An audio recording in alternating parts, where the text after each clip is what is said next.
The day Holden Draper decided to walk into his own store wearing a torn gray jacket and a pair of scuffed work boots, he told himself it was purely business. He had done this before.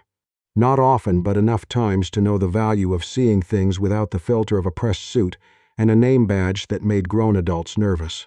He was 41 years old, had built Draper Timepiece Group from a single boutique in Charlotte into 17 chair locations across the Southeast, and had learned exactly one thing that no MBA program ever taught him. People behave completely differently when they think nobody important is watching. The Charlotte flagship was his best performing store, at least on paper. Holden had been looking at the numbers for 3 weeks, and something wasn't adding up. Sales were strong, returns were low, but the customer satisfaction scores had been quietly slipping for 6 months, and when he dug into the comment cards, the actual handwritten ones, not the curated digital responses his marketing team liked to present at quarterly reviews, he kept finding the same word. Cold. Not the store. The staff. He parked 2 blocks away, changed his watch from the Patek Philippe he wore to board meetings to an old Timex he kept in his glove compartment, and walked. The morning was overcast, that particular gray that makes Charlotte feel smaller than it is. He had told no one. Not his VP of operations, not the store manager, not his assistant Gwen, who had been with him for 11 years and could read his mood from the sound of his footsteps. This was between him and whatever he was about to find. He pushed open the door. The store smelled the way it always did, cedar and cool air and something faintly floral that the interior design firm had specified in the renovation contract. The cases were lit beautifully. The marble was clean. 3 salespeople were stationed across the floor, and near the back, a 4th was restocking a display. Holden stood near the entrance for a moment. He let his eyes adjust. He kept his hands in his pockets. The nearest salesperson, a man in his mid-30s with the kind of posture that suggested he was very aware of how he looked in a suit, glanced at Holden once and looked away. Not hostile, just absent, as if Holden hadn't fully registered as a person worth the energy. The second salesperson, a woman with a sleek blonde ponytail, was on her phone. She looked up when the door opened, took in Holden's jacket, and looked back down. The third was helping a couple near the center case. That was fine. It was the 4th person who noticed him. She was restocking near the back wall, carefully removing watches from a velvet tray and placing them in the case with the kind of attention that reminded Holden of someone who actually cared whether the things they touched ended up in the right place. She was young, mid-20s, maybe, with dark hair pulled back and a name tag he couldn't read from across the room. She looked up, and when she saw him standing near the entrance looking slightly lost, she set down the tray, said something quietly to herself, and walked over. "Good morning," she said. "Can I help you find something?" No hesitation. No scan of his clothes first. She just looked at him the way a person looks at another person. "Just browsing," Holden said. "Of course. Take your time." She didn't retreat. "Is there anything specific you had in mind, or are you open to looking around?" "My father's birthday is coming up," Holden said. It wasn't true. His father had been gone for 8 years, but it was the story he'd prepared, the kind of detail that would reveal how a salesperson handled a customer who wasn't sure what they wanted. "He's turning 70. I want to get him something he'll actually wear, not just something that looks good in a box." She smiled at that. That's the right way to think about it. "Do you know if he wears a watch currently?" "An old Seiko. He's had it since the 80s. "Then he's someone who values the object, not just the status of it." She gestured toward a case along the left wall. "I'd start here. These are our dress watches, but they're not stuffy. They wear well for someone who's used to something with a little history to it." Holden followed her. They moved slowly. She pulled out 2 pieces, explained them without rushing, and when he asked a question she didn't know the answer to immediately. Something about a specific movement service interval. She said, "I'll find out exactly," and took out a small notebook she kept in her jacket pocket and wrote it down. He watched her write it down. He couldn't remember the last time someone on his sales floor had written something in a notebook. "Her name tag he could finally read," said Avery. While they were standing at the case, the blonde salesperson, Holden had noticed her badge read Shelby, drifted over. She wasn't interested in helping. She was interested in something else. "Avery," Shelby said in the tone of someone who uses pleasantries as a delivery system for other things. Mr. Whitmore's assistant called. He's coming in at 11. Maybe you should get the private room ready. I'll do it after, Avery said without looking up. It would really be better to do it now. Shelby looked at Holden, and her expression was the kind of polite that was actually its opposite. I can take over here. Avery turned to look at her then calmly. I'm with a customer. There was a beat of silence. Shelby smiled at Holden, the way people smile when they're about to deliver an insult, dressed as an observation. Of course, Shelby said. Take your time. She walked away. Avery turned back to Holden as if nothing had happened. I'm sorry about that. Now, the Longines we were looking at has a 40-year service record that's very consistent, and it comes in a presentation box that actually looks like something you'd give someone, not something you'd get from a cable shopping network. Holden laughed. He surprised himself. He hadn't expected to laugh. I'll take it, he said. She processed the sale efficiently and without the theatrical flourishes some of his staff deployed with high-ticket purchases, the white gloves brought out too early, the hushed reverence that sometimes crossed the line into parody. She wrapped it carefully, handed it to him, and said, I hope your father loves it. It's the kind of watch that gets better the longer you look at it. That's a good way to put it, Holden said. He left. He sat in his car for a long time. Then he drove to a coffee shop 2 blocks away, ordered something he didn't really want, and opened his laptop and pulled up the employee records for the Charlotte flagship. Avery Renner, 26, hired 8 months ago, transferred from the Raleigh location after requesting the move, performance reviews, consistently high marks from the store manager, customer satisfaction scores linked to her transactions, among the highest in the store, notes from management, reelable, self-directed, occasionally pushes back on process but constructively. He read that last line twice. Occasionally pushes back on process but constructively. He thought about the way she'd said I'm with a customer to Shelby without raising her voice, without making it a scene, without backing down. He went back to the store at 2 o'clock, wearing the same jacket. This time he walked to the watch cases, on the right side of the store, and stood there for 4 minutes. Shelby was 10 feet away and never moved. The man in the suit walked past him twice. Avery was with another customer across the floor, and noticed him on her way back to the center display, and she made eye contact and gave him the small nod that meant I see you, someone will be right over. And then Shelby materialized. Not because she'd noticed him standing there, because she'd noticed Avery noticing him. Can I help you? Shelby said. I was actually hoping to ask a follow-up question, Holden said. I was in this morning. The woman who helped me, Avery, she mentioned she'd look something up. Shelby's expression shifted by a fraction. I can answer any questions you have. I'd prefer to wait for her if that's all right. Shelby looked at him the way people look at things they've already decided aren't worth their time.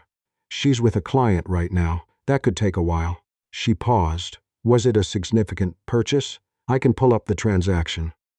It was a watch for my father, Holden said, and I'd like to wait. He waited 15 minutes. Shelby didn't help him. She did, at one point, mention to a colleague, just loudly enough, that she'd offered to help the man by the door and he'd declined. The colleague made a face that Holden had seen before, the face that meant some people. When Avery was free, she came over immediately. I found the answer to your question, she said, and she actually had. She'd looked it up during a quiet moment and made a note in her notebook. The movement's recommended service interval was every 5 to 7 years for regular wear. She'd written the certified service locations in the region as well, unprompted. He hadn't asked for that. She just thought he might want it. Thank you, Holden said. That's more thorough than I expected. She shrugged, but not dismissively, more like someone who was a little embarrassed by the acknowledgement. You're spending real money on something for your dad. The least I can do is make sure you actually know how to take care of it. He nodded. He looked around the store for a moment, at the cases and the marble and the light. How long have you been here? He asked. At this location 8 months, in the industry almost 4 years. Do you like it? She paused. It was a brief pause, but Holden had learned to notice those. I do, she said. I like watches. I like it when a customer finds the right one. The rest of it, she stopped. The rest of it? He prompted. She looked at him. She seemed to be deciding something. It can feel like the store cares more about who walks through the door than what happens when they do. She finally said, "That bothers me sometimes." He held her gaze. "That's an honest answer. You asked an honest question." He left again. This time he drove to the office. He called his VP of Operations, Renee Castillo, on the way. "I want the camera footage from the Charlotte flagship for the last 2 weeks," he said. "Not a summary, the footage." Renee, who had worked with Holden long enough to ask no questions when he used that tone, said, "I'll have it tonight." What Holden saw in the footage took him 2 evenings to get through, and by the end of it he was tired in the way that wasn't about sleep. He saw what he'd experienced himself, but multiplied. Kunsterman, in jeans and work clothes, standing at cases for 5, 6, 7 minutes without being approached, while Shelby and the man in the suit, whose name turned out to be Douglas, clustered around people in business attire. He saw Avery approach the ones no one else approached. He saw her with a man who came in with a walker and spent 40 minutes looking at every watch in one case, ending up buying a $200 battery replacement for a watch he'd brought in a small velvet pouch. And the care she gave that transaction was indistinguishable from the care she gave the woman who'd spent $4,000 on a gift for her husband. He saw Shelby, after the man with the walker left, say something to Douglas that made both of them laugh. He didn't need to hear it. He knew what that laugh sounded like. He also pulled the manager's records. The Charlotte store manager, a man named Phil Garrett, who'd held the position for 4 years, had addressed one formal complaint about Shelby in all that time and had resolved it by issuing a verbal reminder about customer service standards. Douglas had no complaints at all, which Holden now understood was less a mark of distinction than a sign that the customers Douglas ignored never stayed long enough to fill out a card. Holden sat with all of it for 3 days. Then he made some decisions. He called Phil Garrett and told him he would be coming in for a routine leadership review. That was true. He also told Renee to begin the formal documentation process for 2 members of the Charlotte team. That was also true and overdue. But there was something else he needed to do first, and he wasn't sure it was wise, and he did it anyway. He sent a message to Avery Renner through the company's internal communication system. No position, no company signature, just his name and a request to speak if she had time. She responded in 40 minutes. She agreed. She asked if it was about the Longines transaction, because she'd thought of one more thing she should have told him about the warranty registration. He wrote back that the warranty information was fine, and the call was about something else. She called at 6 o'clock on a Thursday. Holden had planned to keep it professional, to explain who he was, what he'd observed, that he was considering her for a leadership development track, that he personally supervised for high-potential employees. That was the plan. What happened was that she said hello in that slightly careful way people say hello when they're not quite sure what they've agreed to, and he said hello back. And then there was a small pause, and Holden said, "I should tell you something before we go any further." She waited. "I was in the store 2 weeks ago," he said, "twice, and I wasn't there to buy a watch for my father." A longer pause.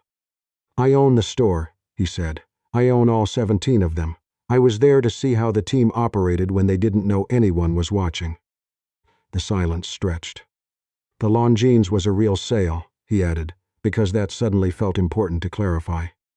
When she spoke, her voice was measured. "So the customer was fake." "The customer was me, dressed to look like I didn't belong there. And I was," she stopped, started again. "I was being observed. Everyone was. But you were the only one who treated every person who walked in the same way." He heard her breathe. "Is that why you're calling?" "Yes." "Not because you're interested in." She stopped again. "In what?" "Nothing. I'm sorry. Go ahead." He went ahead. He explained the leadership program. He explained what he'd seen. He was precise and honest, and he watched himself as he spoke. Want to say something else, something that had nothing to do with any program, and he kept it back. She listened. She asked 2 questions, both of them smart. She said she'd think about it. She called back the next morning and said yes. They met in person 3 weeks later, a working lunch at the Draper Group headquarters, a meeting that was supposed to last an hour and lasted 3. She asked about the company's supply chain. She had opinions about the boutique model versus the gallery-style layouts the luxury market was moving toward. She had notes, actual handwritten notes in that same small notebook, about what she thought each of the Charlotte location's floor plans was doing wrong for customer flow. He forgot several times to remember that this was a professional meeting. He remembered again on the drive home and told himself to be careful. He was not careful. Over the following 2 months, the calls that had started as monthly check-ins became weekly, and then more frequent than that, drifting past the boundaries of the program's structure into something that had no official name. He told himself it was mentorship. He told himself she was exceptionally good at her job, which was true, and that his interest was purely professional. She came to headquarters twice more. The second time, they had dinner after the meeting ended, at a restaurant that was a little nicer than necessary, and Holden told himself this was normal. People had dinner, colleagues had dinner. And then she said over the second glass of wine, "Can I ask you something?" "Yes," he said. "When you came into the store that first day," she said, "was there a moment where you knew? Where you'd seen enough to make whatever decision you came in to make?" He thought about it honestly. Yes, probably in the first 20 minutes. "But you came back in the afternoon." "Yes." "Why?" He held her gaze. "Because I wanted to see you again." The silence that followed was different from the professional silences they'd been navigating for 2 months. It had a different weight. "That was honest," she said. "You seem to prefer honesty." "I do." She looked down at her glass. "I want to ask you something else, and I want you to answer honestly." "All right. When you started calling me, and when those calls got longer than they needed to be, was that part of the program, or was it not?" He was quiet for a moment. It stopped being about the program. "When?" "Probably the second call." She nodded slowly. She didn't look surprised.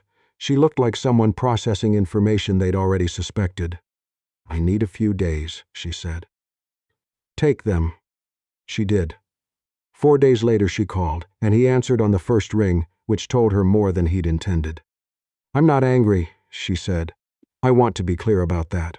But I've been thinking about the fact that you came in and watched me without telling me who you were. And I understand why. I understand the business logic of it, but it matters to me that the beginning of whatever this is was built on something I didn't know was happening." "That's fair," Holden said. "I'm not ending this," she said. "I'm telling you that going forward, I need it to be honest, whatever it is."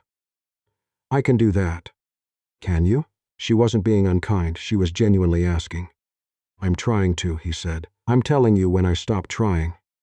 She was quiet for a moment. "That's a better answer than I expected." The leadership track continued. Holden was careful, and then he was less careful, and he spent 6 months in the particular state of being both aware of what he was doing and unable to fully stop, until the afternoon he was in the Chart for a formal review. Find Avery conducting a training exercise with 2 of the newest hires, walking them through the floor, the same way she'd walked Holden through it on that first gray morning, patient and specific and genuinely interested in whether they understood. He stood near the door and watched and didn't announce himself, and this time it was not a test. Shelby was gone by then, so was Douglas. Phil Garrett had accepted a restructure that moved him to an administrative role with no floor oversight. Holden had handled all of it methodically, and he felt no satisfaction in it, which he thought was probably healthy.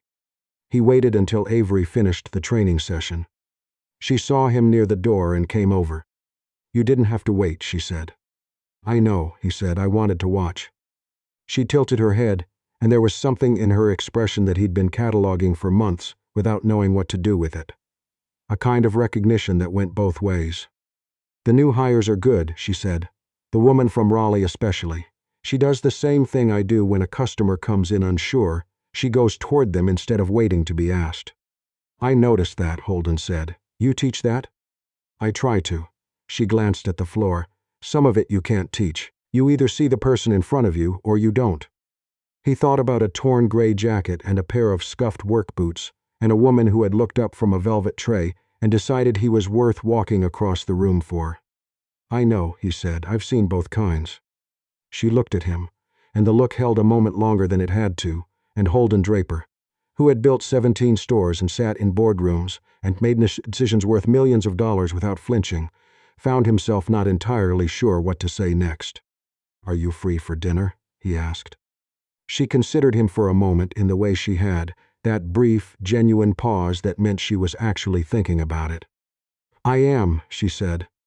They walked out of the store together, into the Charlotte afternoon, into something that had started as a test, and turned into the truest thing either of them had handled in years. I keep thinking about that first moment Avery looked up from the velvet tray. She didn't know who Holden was.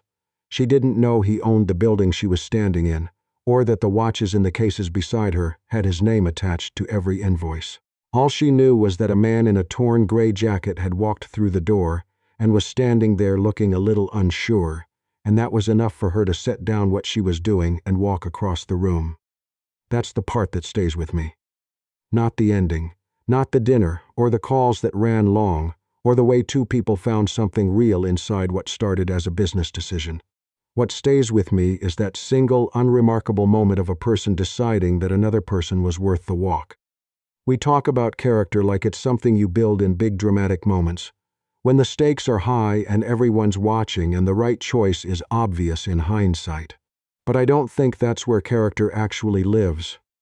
I think it lives in the small decisions, the ones nobody sees, the ones where there's no reward attached and no consequence for going the other way. Avery didn't treat that man well because she thought it would lead somewhere. She did it because that's who she was when nobody was looking. And Holden, he saw it. That's the other half of the story people miss. It wasn't just that Avery had good values. It was that Holden had developed the wisdom to recognize them, and the honesty to eventually name what he was actually looking for when he kept finding reasons to call. There's something in that about how we move through the world. Shelby had all the same opportunities Avery had, same floor, same cases, same customers walking through the same door. What she lacked wasn't skill. It was the genuine belief that every person in front of her deserved the same quality of attention. That's a moral failure dressed up as a professional one. And those are the hardest kind to correct because people rarely admit that's what it is. I think about the people in my own life who have been Averys, who showed up fully when there was no particular reason to, who gave their best work to the situation that didn't seem to warrant it. Those are the people I trust, not because they told me I could, but because I watched them when they didn't know I was watching. And I think about the times I've been Holden too, smart enough to notice what mattered, but slow to say it plainly. Building structures around the real thing because the real thing felt like too much to lead with. There's a cost to that. Not always a final one, but a cost. What this story keeps asking me is a simple question. When no one important is in the room, who do you become? Because someone is always watching. Maybe not a CEO in a torn jacket, but yourself. And you carry that answer with you everywhere you go, whether you've named it yet or not. The watches in Holden's stores measure time. But what this story measured was something harder to quantify and more worth having, the kind of integrity that doesn't wait to be tested before it shows up.